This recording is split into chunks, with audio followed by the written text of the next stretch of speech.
Если скрипит старый пол, с помощью магнита находим даже под линолеум. Если у вас нету линолеума, под краской сразу видно, где гвоздик. Оп, есть, вот тут гвоздик. Закручиваю рядом с этим гвоздем саморез.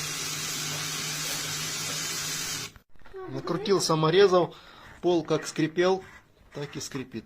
Я не знаю, что делать.